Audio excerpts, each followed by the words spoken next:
नमस्कार साथियों, आप सभी को मेरे YouTube चैनल में स्वागत है। और आज हम एक टॉपिक लेकर आए हैं अपराध। अपराध किसे कहते हैं, अपराध क्या है। जैसे कि समाज के द्वारा किसी आपराधिक व्यक्ति के द्वारा ये कानून का उल्लंघन करना ही अपराध कहलाता है। अपराध जो है ना, वैधानिक एवं सामाजिक दोनों ही दृष्टिकोण से अपराध एक सापेक्ष पदार्थ की भांति दृष्टिगोचर होता है। अपराध जो है ना, कानून के अंतर्गत सदैव परिवर्तन होने वाली एक विषय वस्तु सन्निहित होती है। प्रारंभ में बहुत से अपराध मुख्य जैसे कि धार्मिक अपराध ही रहे हैं, परंतु वर्तमान समय में दंड संहिताओं के अंतर्गत बहुत कम धार्मिक अपराधों को सम्मिलित किया गया है। इसके अलावा एक विशिष्ट समय में दो क्षेत्राधिकारों के बीच कानून का स्वरूप अलग अलग होता है, अर्थात एक ही समय में एक क्षेत्राधिकारी के अंतर्गत दूसरे क्षेत्राधिकार की अपेक्षा कानून की व्याख्या एवं उसका क्रियान्वयन पृथक पृथक हो जाता है।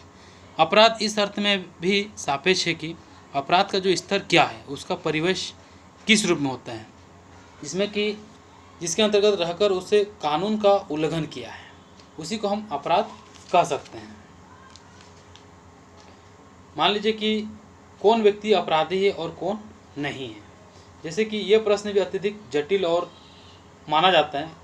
कानूनी दृष्टिकोण से कहा जा सकता है कि विधि के दृष्टिकोण से वही व्यक्ति अपराधी होता है। ठीक है, विधि के अंतर्गत वही व्यक्ति अपराधी होता है जिसका संबंधी उल्लंघन या अवहेलना के परिणाम स्वरूप न्यायालय के द्वारा अपराधी अथवा दोषी घोषित किया गया हो। जिसको विधि संबंधी उल्लंघन तथा अवहेलना के द्वारा न्यायालय के द्वारा उसे दोषी घोषित किया गया हो।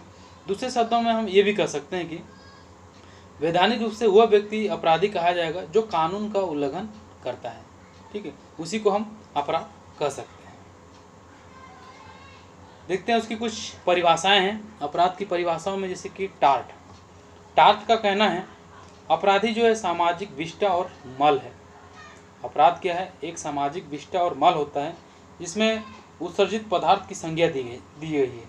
दूसरी ओर अपराध शब्द का जो संकेत होता है कानून की भाषा में उस व्यक्ति की ओर है जो कानून का उल्लंघन करता है। कानून की भाषा में उस व्यक्ति की ओर है जो कानून का उल्लंघन करता है। वही दूसरे पर दिया है इलियट और मेरिल के अनुसार। इलियट और मेरिल ने भी आपराधिक शब्द को एक उचित माना है कि और अपराधी को समाज के साथ संघर्षरत व्यक्ति समझा जाता है। ठीक है, अपराधी को समाज के साथ संघर्षरत व्यक्ति भी समझा जाता है। प्रत्येक व्यक्ति अपने आचरण तथा बौद्धिकता का उपयोग करने में अपने समूह के स्तर के अनुसार करता है। यदि किसी समूह में संघर्ष हो तो मानव व्यवहार के विरुद्ध संघर्ष भी होता है, जहां अपराध का जन्म होता है। क्योंकि शक्तिशाली वर्ग अपने सामाजिक मूल्यों को संपूर्ण समाज पर लाद देता है। तो ये इलियट और मेरिल ने कहा था। गिलिन के भी मतानुसार समाजशास्त्रीय दृष्टिकोण से अपराधी ऐसे कार्य का दोषी व्यक्ति है। अपराधी जो है ऐसे कार्य का एक दोषी व्यक्ति होता है जिसको समाज जिसमें अपना विश्वास कार्यान्वित करने की शक्ति होती है, समाज के लिए हानिकारक उसे समझा जाता है, इसलिए उसे निषिद्ध भी करता है, जिसको हम अपराध के अंतर्गत रखते हैं। अब है अपराधियों का वर्गीकरण। इसमें आपको दिख नहीं रहा है, जैसे कि ये अपराधियों का वर्गीकरण। तो अपराध शास्त्र में हम देखते हैं कि अपराधियों के वर्गीकरण में काफ़ी मतभेद रहा है, क्योंकि इस संदर्भ में अभी तक कोई निश्चित और सर्वमान्य मापदंड निर्धारित नहीं किया था। इसके परिणाम स्वरूप भी विभिन्न विद्वानों ने अपने अपने दृष्टिकोण से अपराधियों का वर्गीकरण भी किया है। अपराधियों के कुछ ऐसे वर्गीकरण एवं उदाहरण भी दिए गए हैं, जैसे कि लोम्ब्रोसो ने आंतरिक एवं शारीरिक रचना के आधार पर, ठीक है, लोम्ब्रोसो ने आंतरिक और शारीरिक रचना के आधार पर अपराध को 4 प्रकार से विभाजित किया है। जैसे कि जन्मजात अपराधी, ये कैसा अपराधी होता है, जन्मजात अपराधी कैसा अपराधी होता है। ऐसे व्यक्तियों में जन्म से ही अपराध की प्रवृत्ति रहती है। ऐसे व्यक्तियों में जन्म से, जब वो जन्म लेता है, मतलब कि एक पारंपरिक रूप से या फिर वंशानुगत रूप से हम उस अपराध को देख सकते हैं। ये कतिपय शारीरिक और मानसिक विशेषताओं को लेकर पैदा होते हैं। ऐसे व्यक्तियों में कुछ ऐसे जन्मजात गुण होते हैं और वो अपराध करने लगे रहते हैं।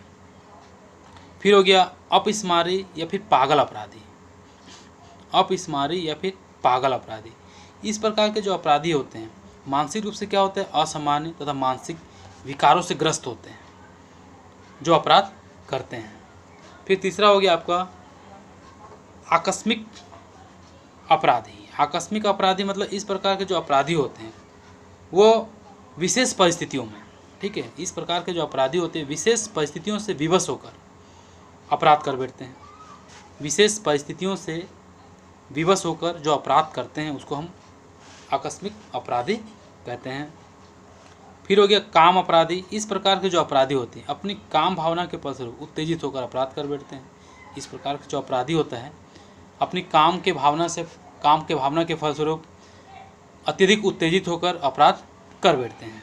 तो ये हो गया आपका काम अपराधी। तो लोम्ब्रोसो ने अपराध में जो अपराधियों का वर्गीकरण किया है उसको 4 रूप में बताया है: जन्मजात अपराधी, अपस्मारी या फिर पागल अपराधी, आकस्मिक अपराधी, काम अपराधी।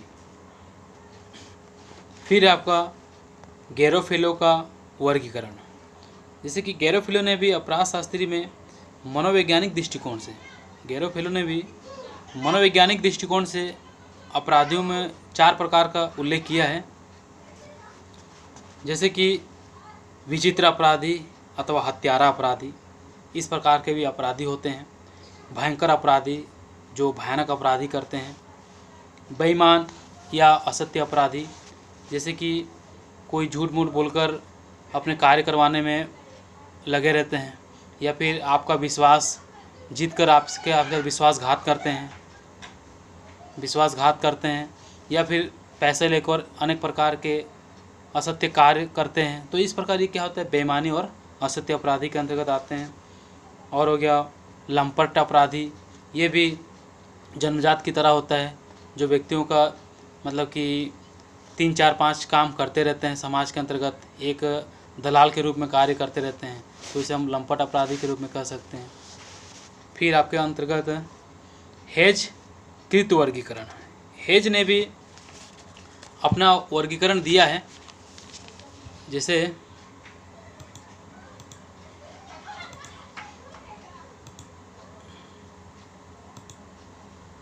हेज कृत वर्गीकरण, प्रथम दोषी अपराधी, व्यक्ति किस प्रकार का अपराधी करता है, एक जन्मजात के रूप में किस प्रकार अपराध को देखता है। जैसे कि उसमें दिखाया है प्रथम दोषी अपराधी, जो जन्म से ही उसको अपराधी के रूप में या फिर अपने जन्म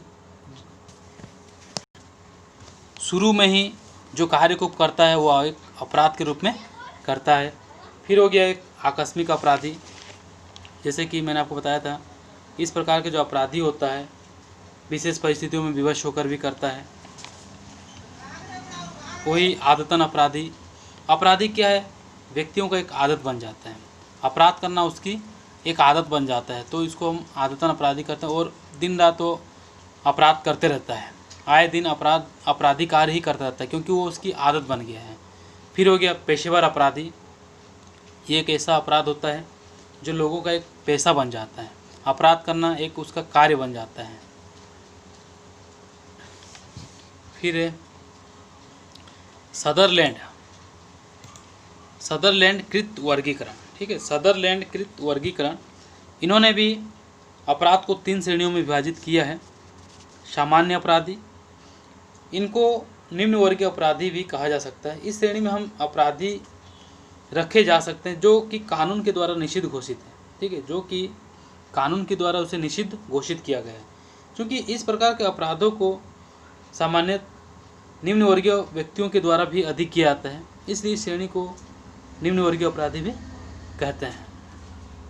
श्वेत वस्त्रधारी अपराधी, इस श्रेणी में श्वेत वस्त्र अपराधी जो उच्च सामाजिक एवं आर्थिक वर्गों के लोगों के द्वारा जो अपराध किए जाते हैं उसी को हम श्वेत वस्त्र अपराधी के रूप में देखते हैं, इसलिए इनको हम श्वेतवसन अपराधी अथवा श्वेत वस्त्रधारी अपराधी भी कह सकते हैं। जैसे कि सदरलैंड के अनुसार स्वयतोषण अपराध वो अपराध है जो कि अपने व्यवसायिक काल में आदर प्राप्त और उच्च सामाजिक वर्ग के व्यक्ति द्वारा किया जाता है। फिर है बोंगर कृत वर्गीकरण। बोंगर ने भी अपने अपराध का वर्गीकरण किया है। उन्होंने 4 प्रकार के अपराधियों को वर्णन किया है। एक हो गया राजनीतिक अपराधी, जो हम राजनीतिक क्षेत्र में अपराध को देखते हैं, जिसे हम नेता के रूप में देखते हैं। एक नेता वो अपने कई प्रकार के रूप में वो अपराधी कार्य को करता है। फिर हो गया आपका आर्थिक अपराधी, जहाँ पर हमें मतलब कि अपनी अर्थव्यवस्था के आधार पर, आर्थिक व्यवस्था के आधार पर जो अपराधी होता है उसको आर्थिक अपराधी के रूप में घोषित कर सकते हैं। यौन अपराधी, जिसमें महिलाओं के विरुद्ध अपराध किए जाते हैं। अन्य अपराधी भी होते हैं जो अनेक प्रकार के होते हैं, सामान्य, जघन्य और जन्मजात। तो इस प्रकार के अपराधियों का वर्गीकरण किया है बोंगर ने। फिर है गिलिन और गिलिन ने भी समाजशास्त्र में अपराध को 3 प्रकार के अपराधियों में वर्गीकरण किया है। हत्यारे अपराधी, ऐसे अपराधियों को कहा है जो व्यक्तियों को मार डालते हैं, उसका मर्डर कर देते हैं किसी कारणवश। यौन अपराधी, जहां महिलाओं के विरुद्ध कोई अपराध करते हैं। फिर हो गया संपत्ति अपराधी, जो संपत्ति के विरुद्ध अपराध करते हैं, संपत्ति पाने के लिए लूटपाट करते हैं, संपत्ति के लिए अपने भाई के लिए गला काट देते हैं, अपने मतलब कि बेटा और पिता के मध्य भी लड़ाई हो जाता है। तो ये एक हो गया संपत्ति के विरुद्ध अपराधी। तो इस प्रकार गिलिन ने भी 3 प्रकार के अपराधियों का वर्गीकरण किया है। हत्यारा अपराधी, जो बहुत ही जघन्य होता है, यौन अपराधी जो महिलाओं के विरुद्ध, और सांपत्तिक अपराधी जो संपत्ति के लिए होता है। अब हम देखते हैं अपराध के लक्षण। अपराध के कौन कौन से लक्षण घोषित किए गए हैं। जैसे कि हानि, अपराध के कारण हानि महसूस होती है। अपराध की क्रिया जो है ना, एक ब्राह्मणिक परिमाण एक ऐसा होना चाहिए जिससे कि अन्य व्यक्ति या व्यक्तियों की शारीरिक, मानसिक या आर्थिक हानि हो। इस प्रकार अपराध में समाज को नुकसान होता है।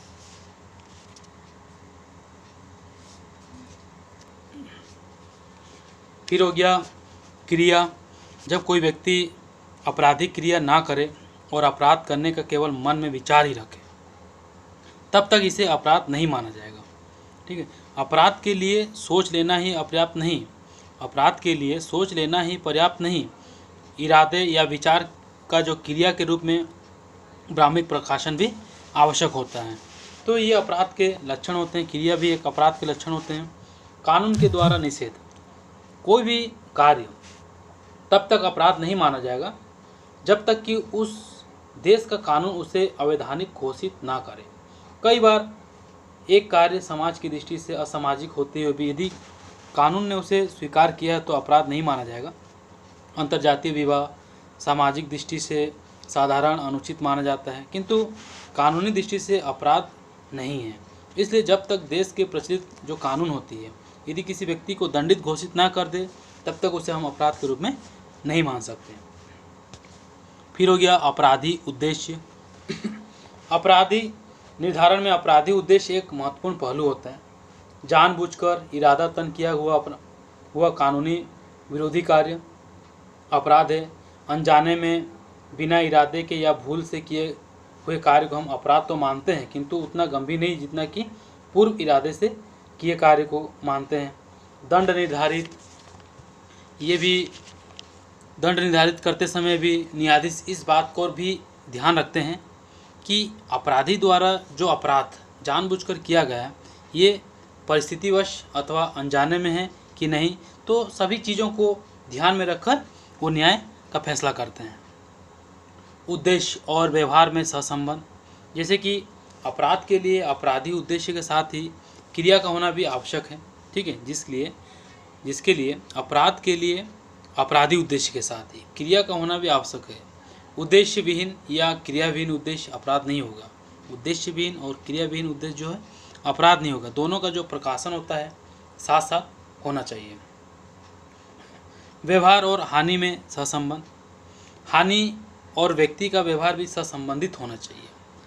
हत्या अपराध है, किंतु जब तक हमें पता नहीं चले कि अपराध का निर्धारण नहीं होगा, ठीक है, जब तक हमारे हत्यारे का पता नहीं चले अपराध का निर्धारण नहीं होता है। अतः हानि और व्यवहार दोनों ज्ञात होने पर ही अपराध का पता लगाया जा सकता है। फिर हो गया दंड।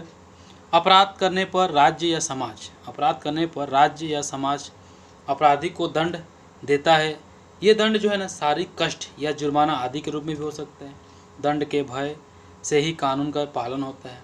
बिना दंड के कानून खाली नाम से, बिना शक्ति के कानून एक ऐसी आग होता है कि जो ना जलती है और ना रोशनी देती है। तो इस प्रकार ये अपराध हुआ, अपराध के लक्षण देखे और अपराध का वर्गीकरण भी किए। इस प्रकार उसके अगले वीडियो में हम लेकर आएंगे अपराध के प्रकार और अपराध के सिद्धांत। इस तरह आप इसके अगले वीडियो को भी इसी तरह देखिएगा। धन्यवाद।